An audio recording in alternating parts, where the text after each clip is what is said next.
Jaden, you guys got in the backfield a lot against South Carolina. What did you like about the way you guys as a whole kind of attacked and put them behind the chains a bunch? Oh yeah, I think it was just great to see how the guys rallied back after that first series. We made the adjustments on the sideline, and just the leader stepped up, came, and we met as a defense after that first series, and we just talked about what was going to change and how we were going to attack this next series. So, just seeing like the guys overcome that adversity, it was very uplifting and very motivating for these upcoming games for sure. I don't want you to give anything away, but in terms of adjusting and making those changes, what did you feel like was different about the way you guys played after that first series? Yeah, I think first game was just getting I mean, first series was just getting warmed up. A lot of the things were self-inflicted wounds and stuff like that. So, just watching the tape back on the iPads and just being able to correct those and going into the next series, being able to see things faster, kind of get a feel of how they play, how they move. So that first drive was always kind of trying to fill out the other opponent. So after we made the adjustments, we were ready to go after that. So.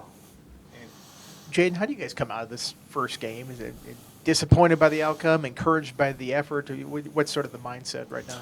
The guys are still motivated. We had a player meeting that the leadership they spoke up and just what we need as a team, what we need to need to play both sides of the ball, special teams as well, and just to invest even more. So like whatever we did last week, we just need to kick it up another notch, another degree. So the guys are they're bought in. We're ready for practice today, ready to go out and attack it just like how we do every other day. So that was kind of the message that we just told to all the other guys. Just whatever you did last week, try to find something a little better that you can get better at, something a little bit you can invest a little bit more in. Not that you necessarily need extra motivation, but is there any this week with Vanderbilt coming to town, considering how last year started? Yeah, for sure. Just the first game of the year, first game in Lane Stadium. Every time we step into that stadium is motivation. You don't really need motivation whenever you're playing in front of all those fans. So just the guys, like we never lost motivation. So we're ready to go. We're ready to, like I said, we're ready to practice today. We're ready to continue to get better throughout the week, and we're ready to show what we can do on Saturday. For last year's opener against Vandy, it was a little bit of a guessing game of exactly what kind of offense they were going to put on the field. In your early prep so far, is there a better handle of maybe what you'll be facing the other side? They put some stuff on film, obviously, last year. Yeah, I mean it's a better idea. What they've shown in the past. Obviously, they can run whatever they want, like the same how we can run whatever we want. But just having a feel of the quarterback, he's a great player. He's a great dynamic athlete. You got to be able to account for him in the run and the pass. So just being able to have an idea and have a game plan going into the week, it helps us as we build our practice prep.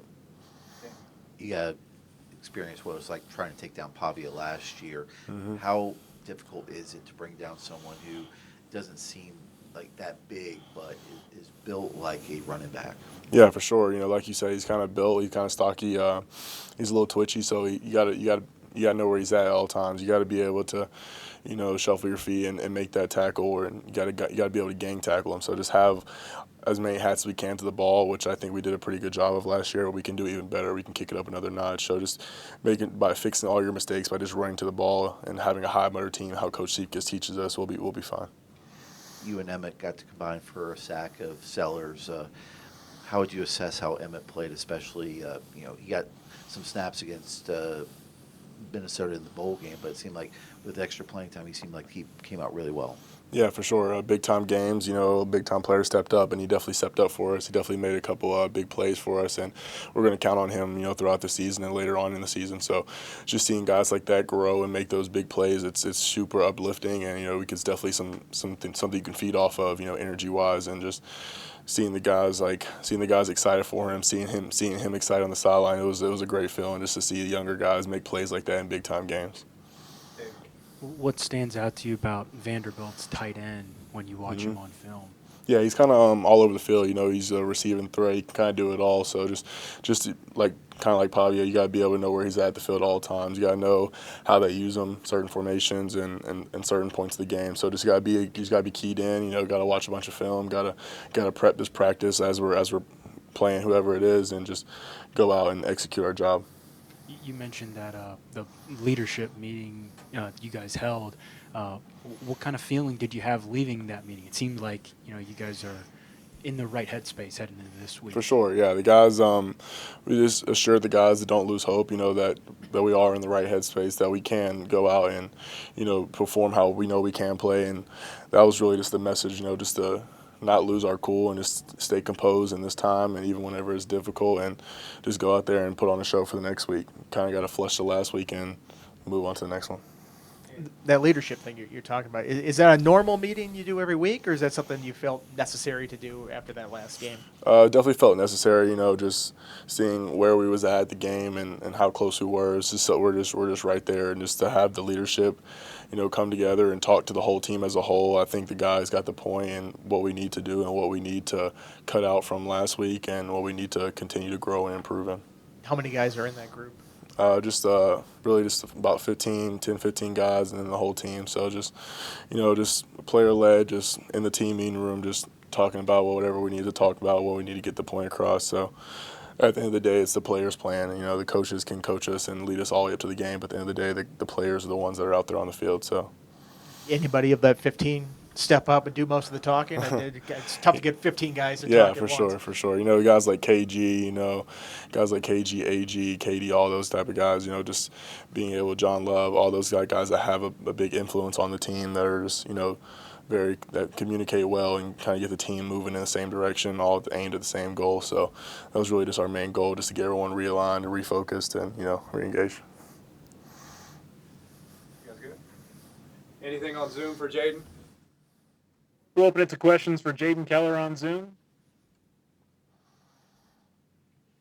Yeah, we'll go to Ryan, please.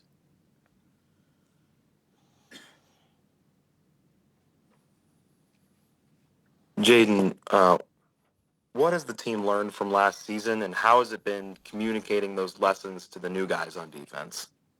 Yeah, for sure. I mean, I think just, this off season, with Ferg and his staff is just really this the fight, and that we're very well conditioned, how our defense plays and how we run to the ball, how our offense communicates. We still need to take that next step and turn the knob just a little bit more on the communication and self-inflicted stuff, but we're very well trending in the right direction, and I'm impressed, and I'm proud to be on this team. I'm proud to go to war with my brothers every day, and I think that's really the biggest change in this team in last year. It's just like the team morale, just how close we are as a team as a unit this year. So just continue to buy into the process, continue to buy into each other, and continue to play for the guy next to you. That's really the biggest change.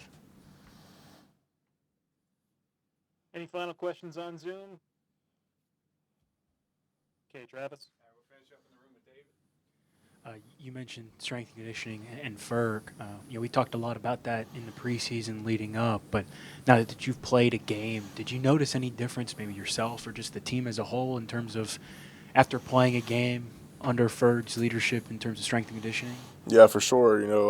Definitely in those later quarters, we definitely took like a kind of assessment of how we felt, and we felt like we had energy. We could have kept going, for however many quarters it would have took. But just the work that we put in the summer and the spring and the winter, all that stuff, you could finally, it's good to see it finally pay off, especially when you're out there in the game, you're playing the game that you love, and you can still go. So just being able, that was very uplifting, very motivating, just knowing that we're completely different in shape than we were in last year. And I see it a lot.